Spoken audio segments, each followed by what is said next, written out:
सर्व को सहयोग दो और सहयोगी बनाओ। सदा अखंड भंडारा चलता रहे।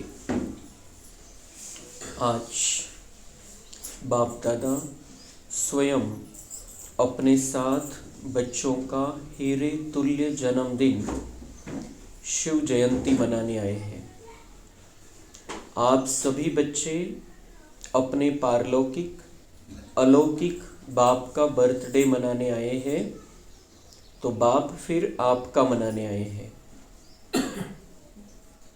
बाप बच्चों के भाग्य को देख हर्षित होते हैं। वाह मेरे श्रेष्ठ भाग्यवान बच्चे, वाह, जो बाप के साथ साथ अवतरित हुए विश्व के अंधकार को मिटाने के लिए। सारे कल्प में ऐसा बर्थडे किसी का भी नहीं हो सकता जो आप बच्चे परमात्मा बाप के साथ मना रहे हो। इस अलौकिक अति न्यारे अति प्यारे जन्मदिन को भक्त आत्माएं भी मनाती है, लेकिन आप बच्चे मिलन मनाते हो और भक्त आत्माएं सिर्फ महिमा गाते रहते हैं। महिमा भी गाते, पुकारते भी।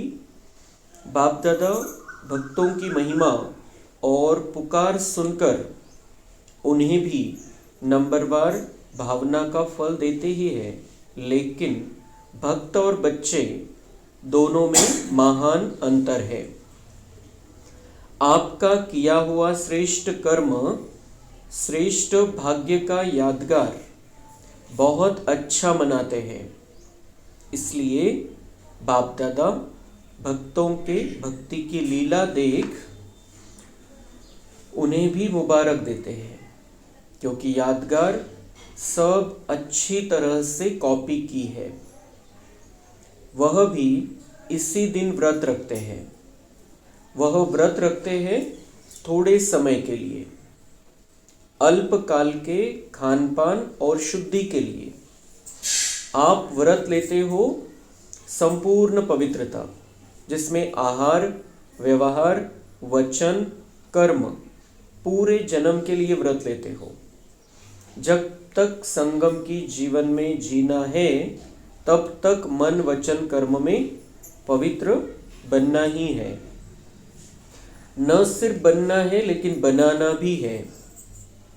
तो देखो, भक्तों की बुद्धि भी कम नहीं है। यादगार की कॉपी बहुत अच्छी की है। आप सभी सब व्यर्थ समर्पण कर समर्थ बने हो, अर्थात अपने अपवित्र जीवन को समर्पण किया। आपकी समर्पणता का यादगार वह बलि चढ़ाते हैं, लेकिन स्वयं की बलि नहीं चढ़ाते, बकरे की बलि चढ़ा देते हैं। देखो कितनी अच्छी कॉपी की है।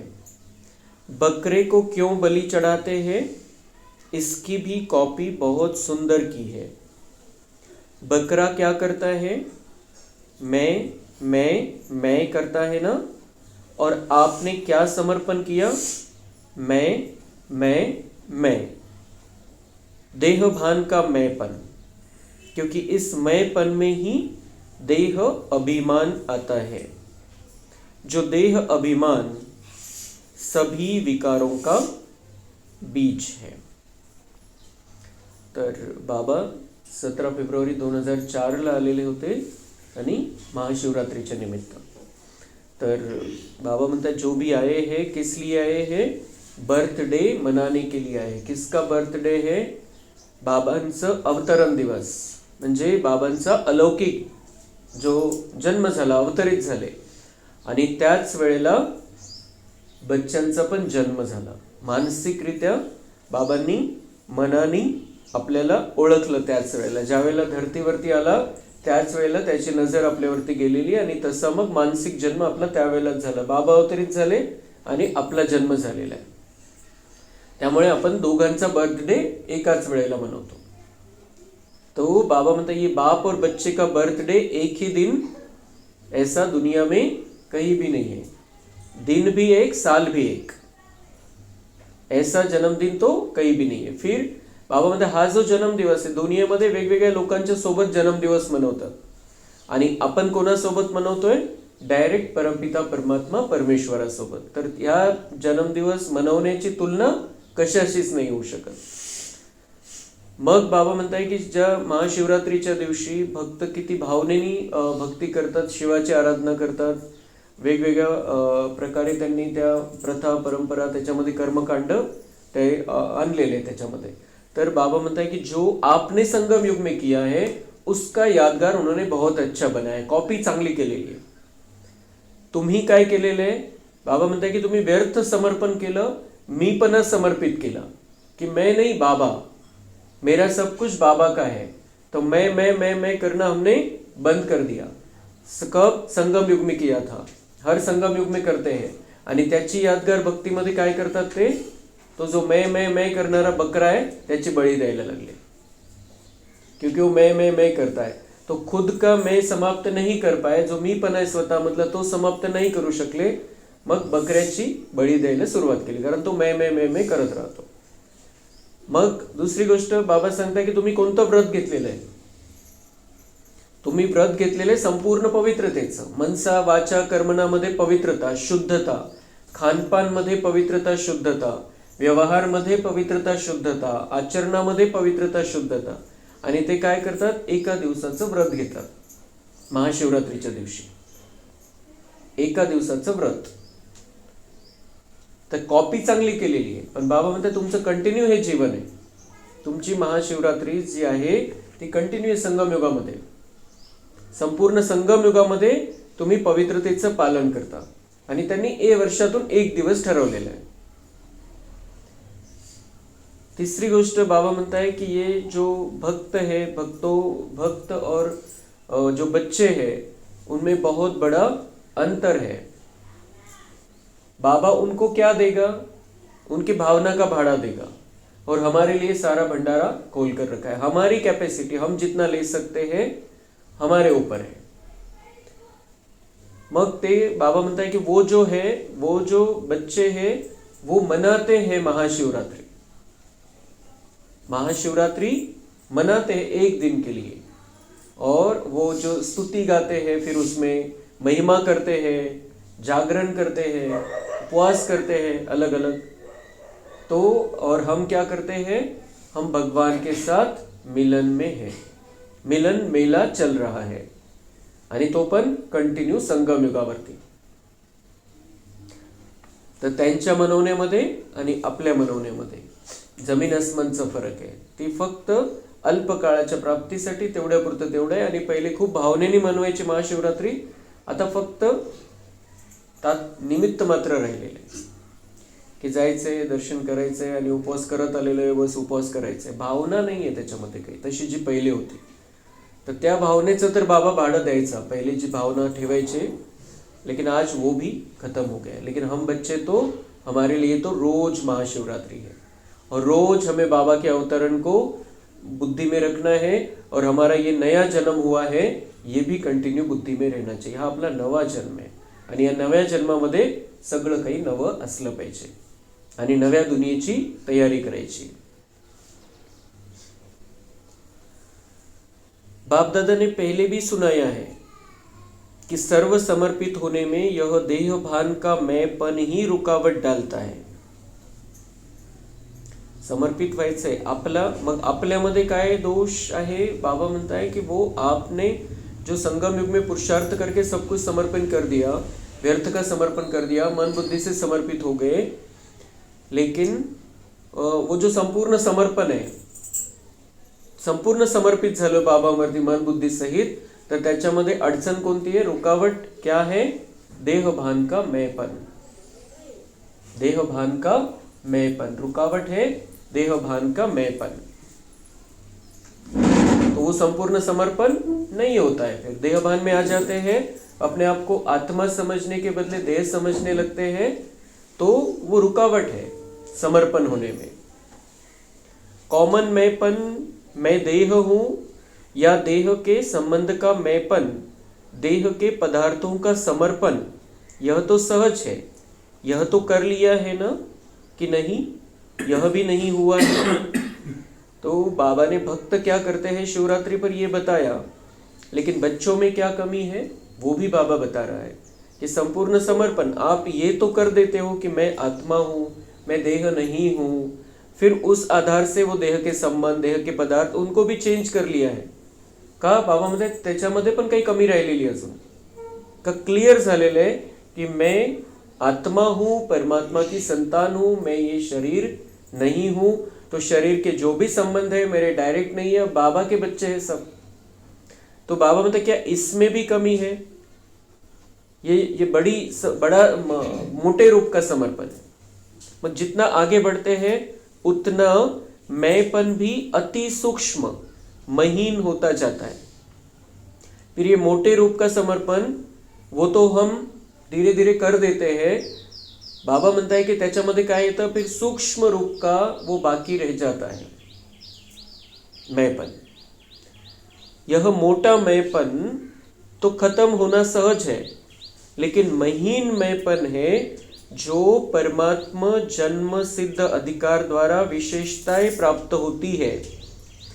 बुद्धि का वरदान, ज्ञान स्वरूप बनने का वरदान, सेवा का वरदान व विशेषताएं या प्रभु देन कहो, उसका अगर मैंपन आता तो इसको कहा जाता है महीन मैंपन। तो बाबा म्हणता है मोटे रूप से तो समर्पित हो गए की मैं बाबा का हूं, पण बाबा म्हणताय त्याच्यामध्ये पुढे काय येतं की आपण या ज्ञान मार्गामध्ये आलेलो आहे। तर आपला हा विशेष आणि खूप सुंदर असा ज्ञान मार्ग आहे, खूप सुंदर रस्त्यावरती आपण आलेलो आहे। बाबांचे बनलेले जे करोडों आत्म्यांच्या नशिबामध्ये नाहीये ते आपल्या नशिबामध्ये है। हम बाबा के बन गए हैं, उसके ज्ञान रत्न हम ग्रहण कर रहे हैं, तो हम बहुत भाग्यशाली आत्मा है। पण बाबा म्हणतात त्याच्यामध्ये प्रॉब्लेम काय होतो, जो बाबा हमें बुद्धि का वरदान देता है, ज्ञान स्वरूप बनने का वरदान देता है, सेवा का वरदान देता है, हम करने लगते हैं सेवाएं। बाबा हमें ज्ञानी बना देता है, ज्ञान हमारे अंदर आ जाता है, बुद्धि दिव्य बनने लगती है। उसका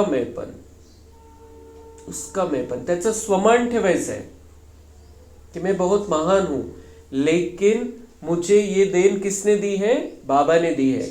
वो सदा बुद्धि में रहना चाहिए, डायरेक्ट मैं नहीं कि मैं ऐसा हूं, मैं बहुत ज्ञानी हूं, मैं बहुत गुणवान हूं, मैं बहुत योगी हूं, ऐसा नहीं। बाबा की वजह से मैं हूं, बिल्कुल ही क्लियर पाहिजे कि बाबा मुझे ऐसा बना रहा है, मैं बाबा के बिना मैं नहीं बन सकता था।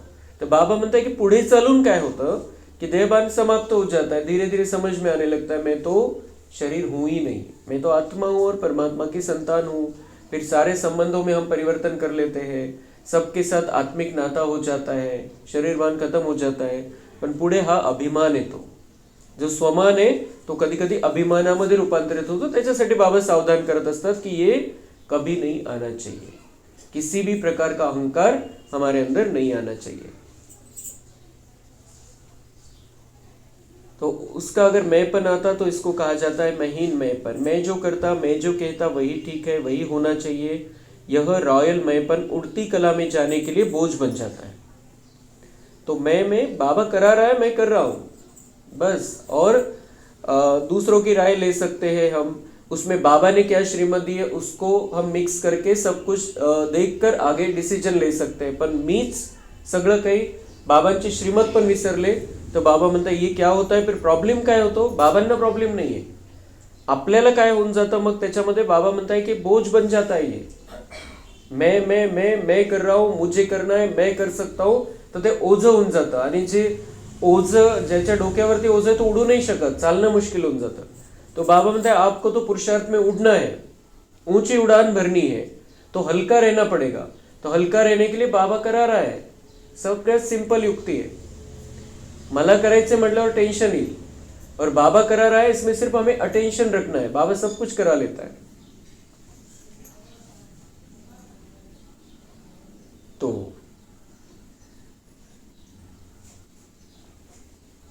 बाप कहते हैं इस मैंपन का भी समर्पण, प्रभु देन में मैंपन नहीं होता, न मैं न मेरा। प्रभु देन, प्रभु वरदान, प्रभु विशेषता है। तो क्या समझना है हमें कि ये प्रभु देन है, प्रभु वरदान है, प्रभु विशेषता है। तो आप सबकी समर्पणता कितनी महीन है तो चेक किया है। साधारण मैंपन या रॉयल मैंपन दोनों का समर्पण किया है या कर रहे हैं? करना तो पड़ेगा ही। आप लोग आपस में हंसी में कहते हो ना, मरना तो पड़ेगा ही, लेकिन यह मरना भगवान की गोदी में जीना है। मरना पड़ेगा मतलब देहभान के मैंपन से मरना पड़ेगा। मैंपन से मुझे अपने आप को दूर रखना है, देहभान के मैंपन को खत्म कर देना है। लेकिन ये मरना नहीं है, भगवान की गोदी में जीने लग जाते हैं हम। जो आपण आपलं जुनं जे आहे सगळं काही जे काही स्वभाव संस्कार बनलेला आहे त्याचा त्याग करतो, मीपणाचा त्याग करतो, तो अपन वो जो भगवान है उसकी गोदी में रहने लगते हैं, उसके दिल में रहने लगते हैं। तो मरना नहीं है, ये तो अपने जीवन को और ही सुंदर बनाना है। तो यह मरना नहीं है। 21 जन्म देव आत्माओं की गोदी में जन्मना है, इसलिए खुशी खुशी से समर्पित होते हो ना। तो ये मरना नहीं है। एक तो अभी संगम युग पर हम बाबा के साथ रहते हैं, बाबा के साथ जीते हैं, बाबा की गोदी में पलते हैं, जो सूक्ष्म गोदी है, बाबा के दिल तख्त नशीन बन जाते हैं। और फिर ये जो कर रहे हैं हम, उसका परिणाम ये होने वाला है कि बाबा म्हणता है कि 21 जन्म देव आत्माओं के पास आपका जन्म होना है, देवताओं के घर में जन्म होना है। हम भी देवता और वो भी, जो जिस घर में जिनके पास जन्म होगा वो भी देवता। तो इतना सुंदर जीवन, 21 जन्मों का इतना सुंदर जीवन हमें प्राप्त करना है। इसलिए बाबा कह रहे हैं कि अभी ये देहभान से मर जाओ। तो इसलिए खुशी खुशी से समर्पित होते हो ना, कितना सुंदर जीवन मिलने वाला है और अभी बाबा के बन रहे हैं। तो बाबा मतलब इसमें तो खुशी होनी चाहिए, खुशी से समर्पित होना है। चिल्ला के तो नहीं होते, जबरदस्ती नहीं तो नहीं समर्पित होता है। भक्ति में भी चिल्लाया हुआ बलि स्वीकार नहीं होती है। तो जो खुशी से समर्पित होते हैं, हद के मैं और मेरे में, वह जन्म जन्म वर्षे के अधिकारी बन जाते हैं। तो भक्ति में भी शिवरात्रि को बकरी की बलि चढ़ाते हैं और कभी भी चढ़ाते हैं। तो जो बलि जो चढ़ाया जाता है, जिसको चिल्लाना, अगर चिल्लाया हुआ है तो वो स्वीकार नहीं होती बलि, ऐसा कहते हैं। तो बाबा म्हणते यहाँ पर भी जबरदस्ती नहीं, कोई कह रहा है इसलिए नहीं, चिल्ला कर नहीं, रोकर नहीं कि हाँ बस मला आता काही पर्यायच नाही, असं नहीं, लेकिन खुशी से समर्पित होना है। वो खुशी का जो समर्पण है मन बुद्धि का, वो बाबा स्वीकार करेगा। और इसलिए उन्होंने वो भक्ति मार्ग में वो बकरे की बलि का वो सब कर दिया है। तो चेक करना, किसी भी व्यर्थ संकल्प, व्यर्थ बोल, व्यर्थ चलन के परिवर्तन करने में खुशी से परिवर्तन करते या मजबूरी से, मोहब्बत में परिवर्तन होते या मेहनत से परिवर्तन होते। जब आप सभी बच्चों ने जन्म लेते ही अपने जीवन का ऑक्यूपेशन यही बनाया है, विश्व परिवर्तन करने वाले विश्व परिवर्तक, यह आप सबका ब्राह्मण जन्म का ऑक्यूपेशन है ना। तो बाबा म्हणते परिवर्तन करना है। तो जो भी कुछ व्यर्थ आया है द्वापर युग से हमारे अंदर, उसको खत्म कर देना है। व्यर्थ संकल्प है, व्यर्थ बोलना है, व्यर्थ चलन है, जो हम देहभान में आकर करते थे, बाबा म्हणते ये परिवर्तन कर देना है। और परिवर्तन कैसे करना है? मेहनत से नहीं, मोहब्बत से। अभी बाबा को पहचान लिया है तो बाबा के प्यार में परिवर्तन करना बहुत सहज है, फक्त मनाचा निश्चय पाहिजे। तो क्योंकि बाबा म्हणता है कि आपका जो आपने जब जन्म लिया, जो इस ज्ञान मार्ग में हमारा जन्म हुआ, तो हमें लक्ष्य अगला क्या मिला है? विश्व परिवर्तन करने वाले, विश्व परिवर्तन। तो हम विश्व को बदलने वाले, विश्व का परिवर्तन करने के लिए बाबा ने हमको चुना है। तो हम खुद का परिवर्तन तो बहुत आराम से कर सकते हैं, संपूर्ण दुनिया को बदलने की ताकत है हमारे अंदर। और वो ताकत बाबा ने पहचान ली है हमारी, तो हम खुद को तो एक झटके में परिवर्तन कर सकते हैं। तो एक झटके में बाबा पर समर्पित हो जाना है मन बुद्धि से, और फिर बाबा जैसे चलाता है वैसे चलना है। अच्छा, बाप दादा जब बच्चों की सभा को देखते हैं तो 3 रूपों से देखते हैं। बाबा 3 रूपों से हम सब बच्चों को देखते हैं, म्हणजे बाबांची नजरेमध्ये आपण कोण आहे? वर्तमान स्वराज्य अधिकारी, अभी भी राजे हो। लौकिक में भी बाप बच्चों को कहते हैं मेरे राजे बच्चे, राजा बच्चा। चाहे गरीब भी हो तो भी कहते हैं राजा बच्चा। लेकिन बाप वर्तमान संगम पर भी हर बच्चे को स्वराज्य अधिकारी, राजा बच्चा देखते हैं। राजे होना, स्वराज्य अधिकारी, तो वर्तमान स्वराज्य अधिकारी 3 रूप देख रहा है बाबा हमारे, और वो देखता रहता है हम वर्तमान में कौन है? स्वराज्य अधिकारी, स्व पर राज्य करने वाले। तो राजा बच्चे के रूप में बाबा हमें देखता है। बाबा म्हणतात लौकिक मध्ये संसारामध्ये पण काय करतात, अपने बच्चों को, चाहे वो कितना भी गरीब है बाप, लेकिन अपने बच्चों को क्या समझता है? राजा बच्चा है मेरा। तो ऐसे बाबा म्हणता है कि आपको मैं किस नजर से देखता हूं? वर्तमान में संगम युग में आप स्वराज्य अधिकारी, राजे हो। अपना खुद पर राज है तुम्हारा, अपनी मन बुद्धि पर, अपने इंद्रियों पर राज है। वो नहीं चला रहे, आप उनको चला रहे, तो आप राजा बच्चे हो। तो अभी स्वराज्य अधिकारी, स्व पर राज्य है। दूसरा, भविष्य में विश्व राज्य अधिकारी। दूसरा रूप कौन सा है हमारा? भविष्य में सतयुग में हम विश्व राज्य अधिकारी बनेंगे, मतलब विश्व पर राज्य रहेगा हमारा। आज खुद पर राज्य है, भविष्य में विश्व पर राज्य रहेगा। और द्वापर से कलयुग अंत तक पूज्य पूजन के अधिकारी। फिर नई दुनिया में विश्व पर राज्य हमारा, हम सब राजा के रूप में ही रहे। मतलब राजा का पार्ट तो किसी किसी को मिलेगा, लेकिन हर एक समझेगा मैं तो राजा हूं। मतलब ऐसा नहीं कि किसी की गुलामी की स्थिति होगी, भले ही प्रजा में भी कोई रहेगा तो भी वो ये नहीं समझेगा कि मैं इसका गुलाम हूं, वो समझेगा मेरा पार्ट है बस। तीसरा रूप है द्वापर से कलयुग अंत तक पूज्य पूजन के अधिकारी। पूज्य और पूजन के अधिकारी, द्वापर से कलयुग अंत तक हमारी पूजा होती रहेगी। अनेक अलग अलग प्रकार के देवी देवताओं के रूप में, गणेश के रूप में, हनुमान के रूप में, जो भी बहुत सारे बनाए हुए हैं, तो उस रूप में पूजा होने का हमें ही अधिकार है, हमारी ही पूजा होती है। तो बाबा मतलब ये 3 प्रकार के अधिकारों के रूप में मैं आपको देख रहा हूँ। एक यहाँ पर स्वराज्य अधिकारी, भविष्य में विश्व राज्य अधिकारी, और फिर द्वापर से कलयुग तक 2500 वर्ष तक पूज्य और पूजन के अधिकारी। तो साधारण नाही देखते हैं बाबा म्हणतात मी साधारण रूपामध्ये तुम्हाला बघतच नाही। साधारण रूपामध्ये जर बघितलं असतं तर एवढे हायफाय महावाक्य बोललाच नसता तो। उसको पता है हम कौन सी आत्माएं हैं, इसीलिए इतने जबरदस्त महावाक्य बाबा हमारे सामने उच्चारण करता है, जो ऋषि मुनियों के भी नसीब में नहीं है। द्वापर में उन्होंने इतनी कठोर तपस्या की, लेकिन बाबा ने उनके लिए मुरली नहीं चलाई, हमारे लिए मुरली चला रहा है, क्योंकि वो उसको पता है हमारे ये तीनों रूप। भले ही हमारा आज का जीवन कैसा भी हो, लेकिन उस हिसाब से वो नहीं देखता है। वो हमारे आदि मध्य अंत को जानता है, और उस हिसाब से ही हमारे लिए बाबा की मुरली चलती है। आप कैसे भी हो, लेकिन बाप दादा हर एक बच्चे को स्वराज्य अधिकारी, राजा बच्चा देखते हैं। बाबा फाइनल रिजल्ट बघतो। बाबा म्हणते आप कैसे भी हो आज, लेकिन मैं उसी रूप में देख रहा हूं जो रूप आपने बनाया है। हर 5000 वर्ष के बाद आप अपना रूप परिवर्तन करते हो।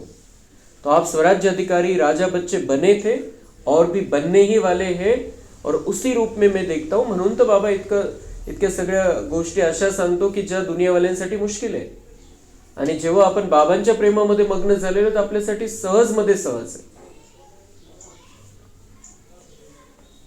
राजयोगी होना, कोई इसमें प्रजा योगी है क्या? प्रजा योगी है? प्रजा योगी तो मुरली नहीं सुनेंगे जिनको प्रजा में आना है। हम तो राजयोगी बच्चे हैं कि हमको राजा बनना है, और राजा बनने के लिए बाबा के महावाक्य है। तो हम कौन है? सब हम राजयोगी है, हम प्रजा योगी नहीं है। क्या प्रजा योगी है? नहीं, सब राजयोगी है। तो राजयोगी अर्थात राजा। ऐसे स्वराज्य अधिकारी बच्चों का बर्थडे मनाने स्वयं बाप आए हैं। तो बाप और बच्चे का बर्थडे एक ही दिन, भगवान का बर्थडे और हमारा बर्थडे। भगवान का बर्थडे कैसा है? लौकिक दुनिया वालों जैसा उसका जन्म नहीं, उसका अवतरण है। उसका अवतरण, और उसने जब वो अवतरित हुआ इस धरती पर, उसने हमको चुन लिया था। उसी समय हम बाबा की वजह से इस ज्ञान में आए हैं और किसी की वजह से नहीं। बिल्कुल पक्का करायचं कि मेरा चुनाव स्वयं भगवान ने किया है। किसी भाई की वजह से, किसी बहन की वजह से, किसी दीदी की वजह से, किसी दादी की वजह से नहीं, मुझे भगवान ने चुना है। आणि त्याचेच यादगार बाबा म्हणता है कि हम दोनों का जन्मदिन एक ही दिन है। बाबा अवतरित हुआ और उसने अपने सब बच्चों को पहचान लिया था। सिर्फ हर एक का आने का टाइम अलग अलग था, लेकिन उसने हमें उसी समय देख लिया था। इसलिए जो महाशिवरात्रि, महाशिव जयंती हम मनाते हैं, तो उसमें दोनों का भी बर्थडे मनाते हैं, बाबा के अवतरण का यादगार और हमारा भी नया जन्म। तो ऐसे स्वराज्य अधिकारी बच्चों का बर्थडे मनाने स्वयं बाप आए हैं। देखो, आप डबल विदेशी, तो विदेश से आए हो बर्थडे मनाने, तो बाबा वो ये जो मुरली चली है महाशिवरात्रि के निमित्त चली है, तो बाबा म्हणतात मी तुमचा बर्थडे मनवायला आलेलो आहे। और वो डबल विदेशी तो विदेश से आए हैं बर्थडे मनाने। तो ज्यादा में ज्यादा दूर देश कौन सा है? अमेरिका, या उससे भी दूर है? और बाप दादा कहाँ से आया है? बाप दादा तो परम धाम से आए हैं। तो बच्चों से प्यार है ना, तो जन्मदिन कितना श्रेष्ठ है, जो भगवान को भी आना पड़ता है। तर बाबा म्हणते कोण आले, तुम्ही मनवायला आलेले बर्थडे, ये 2004 में चली हुई मुरली है। उस समय महाशिवरात्रि थी, उसके एक दिन पहले बाबा का अवतरण होता है, हर महाशिवरात्रि से एक दिन पहले। तो महाशिवरात्रि मनाने बाबा आते हैं, क्योंकि भक्त मनाते हैं उधर। तो हमारी शिवरात्रि तो संपूर्ण संगम युग है, लेकिन एक मनाना, उस हिसाब से ज्ञान देना, इसलिए बाबा महाशिवरात्रि के पहले दिन आते थे। अभी भी वही है, अभी भी महाशिवरात्रि के पहले दिन बाबा आने वाले हैं। तर बाबा कुठून येतो? मग बर्थडे मनवायचा है बच्चांचा, हम बाबा का बर्थडे मनाते हैं। उस समय ये अवतरण का बुद्धि में रहता है कि बाबा अवतरित हुआ है, हमारा कल्याण होना है, हमें बाबा की राह पर चलना है, बाबा का हाथ पकड़ कर चलना है। हम ये पक्का करते हैं उस दिन। लेकिन बाबा भी हमारा बर्थडे मनाने आता है। तर बाबा म्हणता है की इथं सगळे आलेले, कोणी कुठून आलेले, कोणी कुठून आलेले, या दुनियेच्या हिशोबाने अमेरिका सगळ्यात दूर है, तिथून पण बच्चे आलेले, या फिर उससे भी कोई दूर देश से, वहां से भी आया होगा। लेकिन बाबा कहाँ से आता है? बाबा परमधाम से आता है, जिसका किलोमीटर किसी ने भी अभी तक निकाला नहीं है, कोई वहां तक पहुंचा ही नहीं है। चांद सितारों तक पोहोचे म्हणतात, इतके आकाशगंगा आहे, तितके आकाशगंगा आहे, काही आकाशगंगापर्यंत पोहोचले, वरती परमधाम आहे हे कोणालाच माहिती नाही। वो इतका किलोमीटर है ज्याची कभी गिनतीच होऊ शकत नहीं। वहां से बाबा आता है, और कितना समय लगता है? सेकंड। स्पीड कितनी है? 1 सेकंड में बाबा आ जाता है। अभी भी हम अगर दिल से पुकारते हैं बाबा को, तो गुप्त रीति से बाबा 1 सेकंड में हाजिर हो जाता है। लेकिन उसके लिए बाबा की कंडीशन ये है कि सच्चे दिल से मुझे बुलाओ। बाबा भी बंधा हुआ है। जब भी ऐसा लगे कि बाबा की जरूरत है, बाबा को बहुत दिल से बुलाना है, और ये अविश्वास मन में नहीं होना है वो आएगा या नहीं आएगा, वो आएगा। बिल्कुल निश्चय के साथ बाबा को बुलाना है, मेरे बाबा, मीठे बाबा, प्यारे बाबा, आओ मदद करो। तो बाबा की गॅरंटी है, बाबा भी बंधा हुआ है। पण काय पाहिजे त्याच्यामध्ये? प्रेम आणि निश्चय। तो कितने देर में आ जाता है? 1 सेकंड में। कितने दूर से आता है? कोई गिनती नहीं है। तो बाबा बोलते मैं कहाँ से आता हूँ, तुम तो कहाँ से आते हो, लेकिन मैं तो परमधाम से आता हूँ। और वो तो रोज आता है, मुरली के समय भी रोज चक्कर लगाता है। देखो, बाप की शिव जयंती मनाते हैं, लेकिन बाप है क्या? बिंदी, बिंदी की जयंती, अवतरण मना रहे हैं। सबसे हीरे तुल्य जयंती किसकी है? बिंदु की, बिंदी की। तो बिंदी की कितनी महिमा है? तो बाबा ने कभी भी नहीं कहा मैं तो शंकर हूँ, मैं तो ब्रह्मा हूँ, मैं तो विष्णु हूँ। बाबा ने तो हर पल यही कहा है कि मैं तो बिंदी हूँ। जयंती किसकी मना रहे? बिंदी की जयंती मना रहे। अवतरण किसका हुआ है? बिंदी का हुआ है। मतलब परमात्मा ज्योति बिंदु है और वो अवतरित होता है और ब्रह्मा के माध्यम से इस सृष्टि का परिवर्तन करता है। इसलिए बाप दादा सदा कहते हैं कि 3 बिंदु सदा याद रखो। तो बाबा बिंदु है मतलब ज्योति बिंदु है, मतलब पॉइंट है, मतलब 0 है। तो बाबा म्हणता है 3 बिंदी सदा याद रखो। 8 नंबर 7 नंबर तो फिर भी गडबड से लिखना पडेगा, लेकिन बिंदू कितना इझी आहे। बाबा म्हणते लिहायचं जर ठरवलं 8 लिहायचे 7 लिहायचे तर मग इतकं पटकन नाही होणार, पण बिंदी एक पॉइंट लिहायचं, एक टिंब द्यायचं आहे तर पटकन होईल। तो बिंदू म्हणजे बाबा म्हणते किती सहज आहे। पॉइंट 3 बिंदु सदा याद रखो। तो 3 पॉइंट 3 बिंदु सदा याद रखो। तीनों को अच्छी तरह से जानते हो ना? 3 बिंदु कौन से हैं?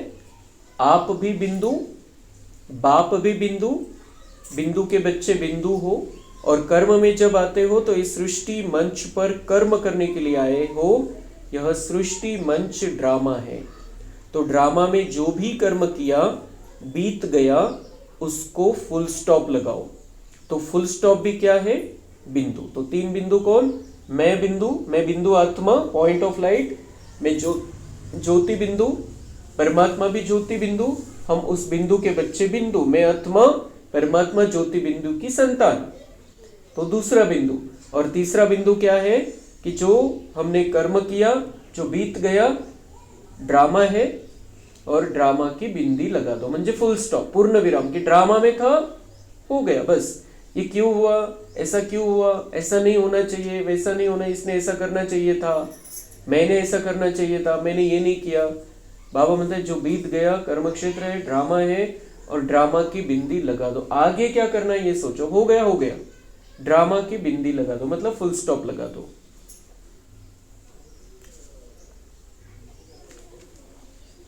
इसलिए 3 बिंदु सदा याद रखो। सारी कमाल देखो, आजकल की दुनिया में सबसे ज्यादा महत्व किसका है? आजकल की ये जो दुनिया हो गई है, ये तमो प्रधान अंतिम समय की दुनिया हो गई है। बाबा म्हणते इथं महत्व कशाचं आहे? सगळ्यात जास्त किसका है? पैसे का। पैसे का महत्व है ना? वो तो हम देखते हैं, खबरें सुनते हैं, कितना लोगों को पैसे का महत्व किस तरीके से है। कैसा है? माँ बाप भी कुछ नहीं है, पैसा ही सब कुछ है। देखते हैं हम, खबरें रोज आती है कि पैसे के लिए क्या क्या करते हैं लोग। तो पैसा ही सब कुछ है। तो बाबा मन त्याच्यावरून बाबा उदाहरण देता है। मग उसमें भी देखो, अगर एक के आगे एक बिंदी लगा दो तो क्या बन जाएगा? 10 बन जाएगा। पैसे को महत्व आहे। तर बाबा म्हणतात पैशाचं महत्व कशामुळे? 1 वर 0 10, 1 वर 2 शून्य म्हणजे 100 झाले, 3 शून्य म्हणजे 1000 झाले, 4 शून्य म्हणजे 10,000 झाले। तो पैसे के लिए भी कितना महत्व है? बिंदी का। 0चं महत्व किती है?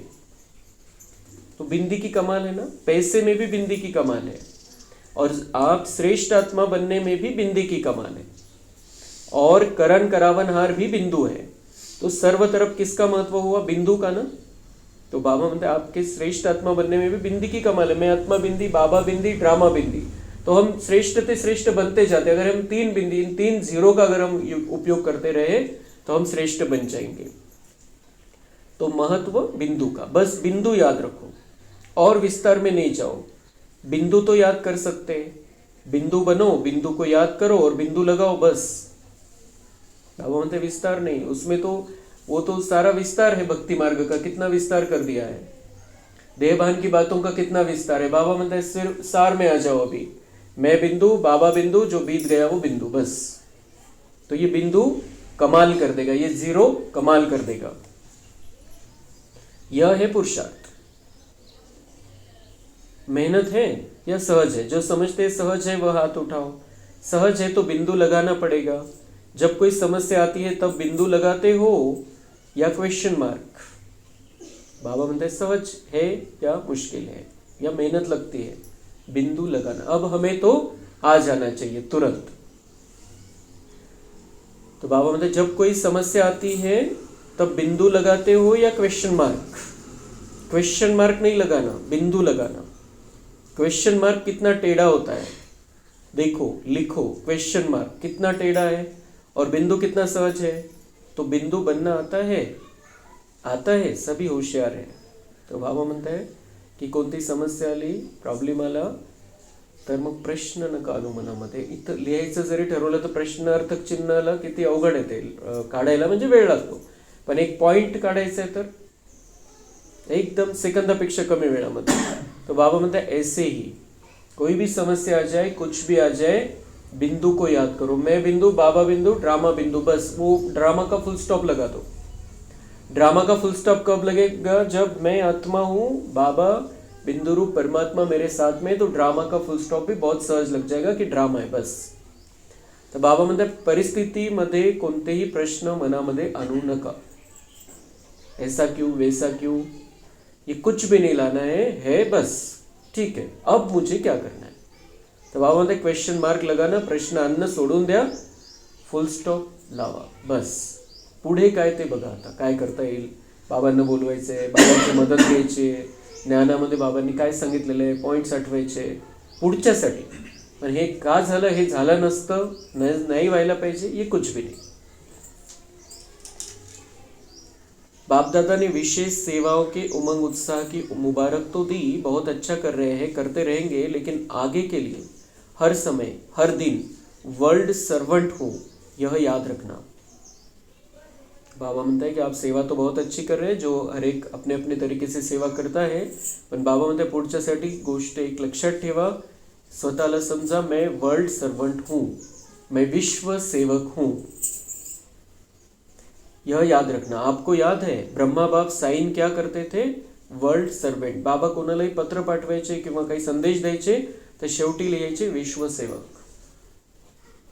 तो बिल्कुल हमें भी पक्का कर लेना है, विश्व का मालिक हम बनने वाले हैं अगले जन्म में, नई दुनिया में, लेकिन यहाँ पर विश्व सेवक बनकर रहना है. जो यहाँ पर सेवक बनकर रहेगा वहाँ मालिक बनने वाला है.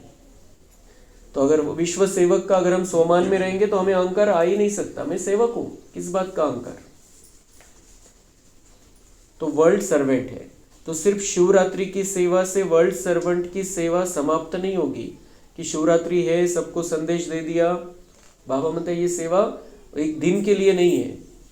लक्ष्य रखो कि मैं वर्ल्ड सर्वेंट हूं, तो वर्ल्ड की सेवा हर श्वास में, हर सेकंड में करनी है. संपूर्ण विश्व की सेवा करनी है. जिस तरीके से कर सकते हैं उस तरीके से करनी है. मनसा वाचा कर्मणा तन मन धन जैसे कर सकते हैं, और अपना समय, श्वास और संकल्प हमें सफल करना है. जो भी आवे, जिससे भी संपर्क हो, उसको दाता बन कुछ ना कुछ देना ही है. खाली हाथ कोई नहीं जावे. अखंड भंडारा हर समय खुला रहे. सबको देना है. जो भी संबंध संपर्क में हो, दाता बनकर कुछ ना कुछ देना है. दुनिया को तो सबको भेजना ही है हमें वाइब्रेशन के रूप में, लेकिन जो हमारे कांटेक्ट में है, बाबा म्हणता है तुम्हारा भंडारा चलता रहे. जैसे भोजनाचा भंडारा असतो, कोई भी आओ कभी भी आओ, ये टाइम देते हैं यहाँ से आपके आगमन तक, आपके आने तक, कभी भी आओ, तो भंडारा खुला है. तो ऐसे ही हमारा यहाँ का भंडारा सदा खुला रखना है. जो भी हमारे कांटेक्ट में आए, जो चाहिए उसको देना है. सुख, शांति, प्रेम, आनंद, ज्ञान, पवित्रता, शक्ति, ये 7 गुणों के रूप में उसे सहयोग देना है. खाली हाथ कोई नहीं जावे. तो कपड़े पैसे देने की बात नहीं है, वो खाली हाथ नहीं जाना चाहिए. सुख, शांति, प्रेम, आनंद कुछ ना कुछ लेकर चला जाए वो आत्मा. अखंड भंडारा हर समय खुला रहे. कम से कम हर एक के प्रति शुभ भाव और शुभ भावना यह अवश्य दो. क्या दो?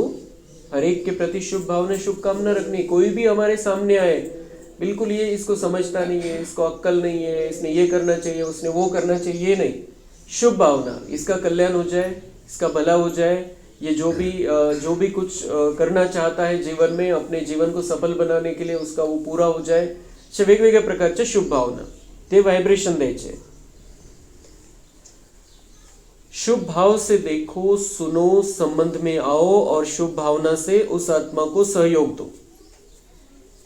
शुभ भाव से देखो, सुनो, क्योंकि सुनना है उसके दिल में क्या चल रहा है, सुनना भी जरूरी है। तो फिर उसका जो चल रहा है हलचल मन में वो समझ में आएगी और हम वैसे वाइब्रेशन उनको दे सकते हैं। तो सुनो, संबंध में आओ और शुभ भावना से उस आत्मा को सहयोग दो।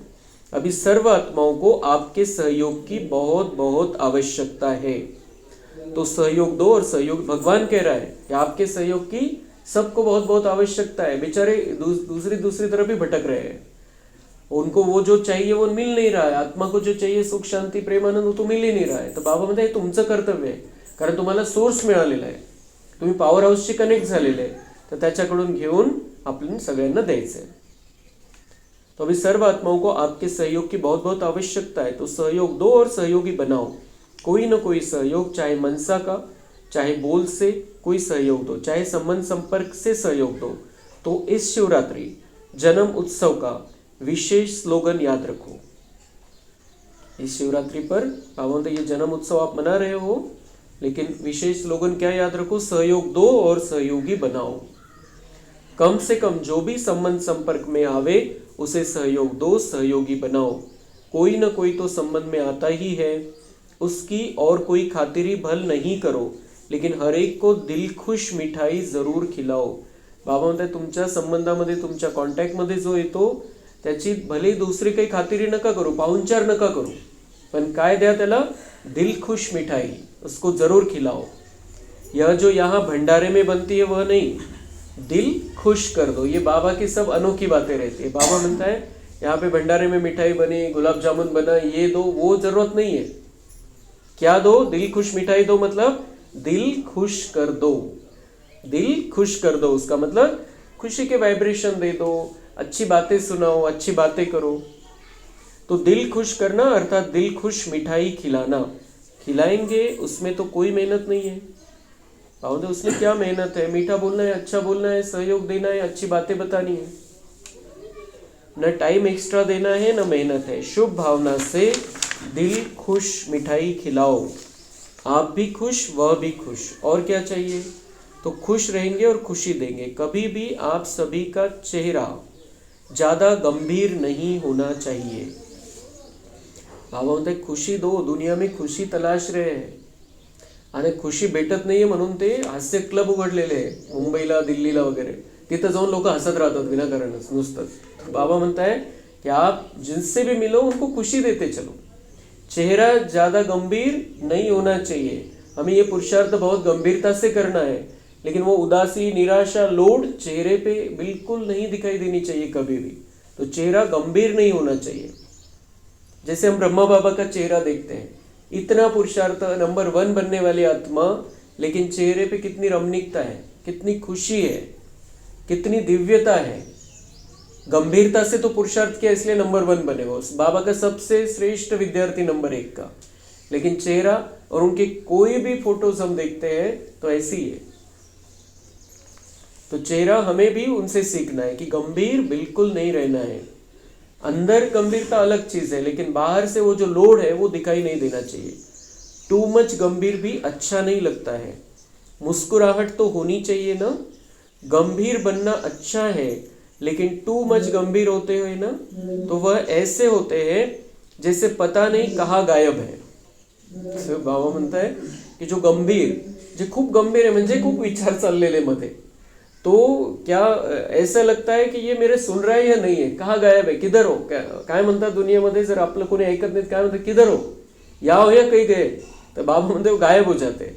मतलब वो आत्मा मन बुद्धि से गायब हो जाती है। सामने भले ही हमारे हैं, लेकिन इतना लोड है, इतना विचार चल रहा है कि वो मन बुद्धि इधर उधर भटक रही है। तो बाबा पण म्हणता है वो पता नहीं कहाँ गायब हो जाते हैं। देख भी रहे लेकिन गायब, सामने हमें देख रहे हैं लेकिन मन बुद्धि उधर, तो गायब है वो आत्मा वहां से। बोल भी रहे हैं लेकिन गायब रूप में बोल रहे हैं, बोल रहे हैं हमारे से लेकिन मन बुद्धि उधर ही है, दूसरा कुछ देख रही है, सुन रही है, दूसरी बातों में है, दूसरा कोई विचार चक्र चल रहा है बुद्धि में, कोणत्या तरी चक्कर मध्ये। तो देख रहे हैं, बोल रहे हैं सामने, लेकिन बाबा म्हणते जैसे ऐसा लगता है गायब है, यहाँ नहीं है वो। तो ऐसा हमें नहीं करना है। तो वह चेहरा अच्छा नहीं। चेहरा सदा मुस्कुराता रहे, चेहरा सिरियस नाही करना. कोणी आपल्याला नाही म्हटलं पाहिजे की काय झालं तुला आज. चेहरा सीरियस नहीं करना. क्या करे कैसे करे तो सीरियस हो जाते हैं. टेंशन आलं, लोड घेतलं तो बाबा म्हणते सीरियस हो जाते हैं. और ये भगवान मिला है हमें, भगवान का साथ है, भगवान का हाथ हमारे सिर पर है, भगवान के इतने सुंदर ज्ञान के अस्त्र शस्त्र है. तो क्या करे कैसे करे का तो प्रश्न नहीं, हो जाता है, काम हुआ पड़ा है, सब कुछ हो जाएगा. सिर्फ हमें आगे होके बाबा की मदद से कर लेना है. बहुत मेहनत है, बहुत काम है, सीरियस हो जाते हो. लेकिन जितना बहुत काम उतना ज़्यादा मुस्कुराना. बाबा म्हणते काम है ये बहाने की बात आहे. सिर्फ इतकं काम आहे म्हणून मग लोड तर येईल, टेंशन तर येईल. बाबा म्हणते काम ज़्यादा है तो मुस्कुराना ज़्यादा रहना चाहिए और ज़्यादा खुशी से करो. मुस्कुराना आता है ना, आता है. आपके जड़ चित्र देखो, कभी ऐसे सिरियस दिखाते हैं क्या. बाबा म्हणते तुमच्या ज्या मूर्त्या बनलेल्या आहे, देवी देवतांच्या ज्या मूर्त्या बनलेल्या आहे, बाबा म्हणते उनके चित्र देखो, कोई भी चित्र जाकर देखो, किसी भी देवी देवता की मूर्ति है, चित्र बनाया हुआ है, सिरियस आहे का चेहरा त्यांचा. टेंशन घेतलेलं आहे, लोड घेतलेला आहे. हमारी ही तो यादगार है, तो वो देखो जाकर. वो सीरियस दिखाते हैं क्या कभी. अगर सीरियस दिखावे तो कहते आर्टिस्ट ठीक नाही आहे. जर ते तसं जर काही झालं, चित्र बनलं तसं, तर काय म्हणणार की बरोबर बनवलं नाही, ज्याने बनवलं त्याने बरोबर बनवलं नाही. उनका वो चेहरा उनका वैसा नहीं है, कलाकाराने बरोबर नहीं बनवलं.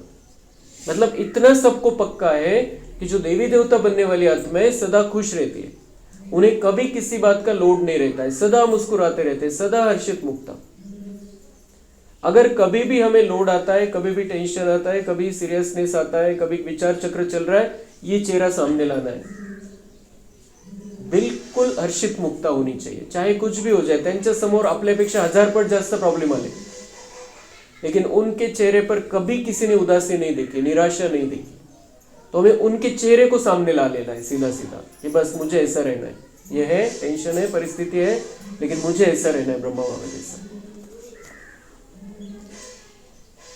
तो अगर आप भी सीरियस रहते हो तो कहेंगे इसको जीने का आर्ट नहीं आता है. बाबा 5000 वर्ष भाषेमध्ये येत नाही, बोलण्यामध्ये येत नाही, लेकिन जब आता है तब कैसी बातें करता है. ते शब्दांशी कसं खेळतो सुंदर. बाबा म्हणता है वो क्या है, वो जो चित्र दिखाते हैं सीरियस अगर दिखाया तो क्या कहेंगे, आर्टिस्ट ठीक नहीं है, तो कलाकार ठीक नहीं है. लेकिन और आप अगर सीरियस रहते हो तो क्या कहेंगे, इसको जीने का आर्ट नहीं आता है. उसमें आर्टिस्ट को दोष देंगे. और यहाँ पर हम क्या कहेंगे कि जीने का आर्ट नहीं आता है, जीने की कला नहीं आती है. यहाँ पर अगर हम सीरियस रहेंगे तो इसलिए क्या करेंगे, क्या करेंगे, हमें सोचना है, पक्का करना है कि मुझे बस खुश रहना है, खुशी देनी है, सहयोग देना है, शुभ भावना रखनी है और सच्ची शिवरात्रि रोज मनानी है. अच्छा, चारों ओर के अलौकिक दिव्य अवतरण वाले बच्चों को बाप के जन्मदिन और बच्चों के जन्मदिन की दुआएं और याद प्यार. दिलाराम बाप की दिल में राइट हैंड सेवाधारी बच्चे सदा समाये हुए हैं. तो ऐसे दिल तख्त नशीन श्रेष्ठ आत्माओं को, सदा बिंदी के महत्व को जानने वाले श्रेष्ठ बिंदी स्वरूप बच्चों को, सदा अपने स्वमान में स्थित रह सर्व को रूहानी सम्मान देने वाले स्वामानधारी आत्माओं को, सदा दाता के बच्चे मास्टर दाता बन हर एक को अपने अखंड भंडार से कुछ न कुछ देने वाले मास्टर दाता बच्चों को बाप दादा की बहुत बहुत पदम गुना कोहिनूर हीरे से भी ज्यादा प्रभु नूर बच्चों को याद प्यार और नमस्ते. हम रूहानी बच्चों का रूहानी बाप दादा को याद प्यार, गुड मॉर्निंग, नमस्ते, वहाँ बाबा वहाँ, शुक्रिया बाबा शुक्रिया. तो बहुत सारी बातें बाबा ने याद प्यार देते हुए कही, सारे मुरली का सार. और लास्ट में बाबा ने क्या कहा, पदम गुना कोहिनूर हीरे से भी ज्यादा प्रभु नूर बच्चे.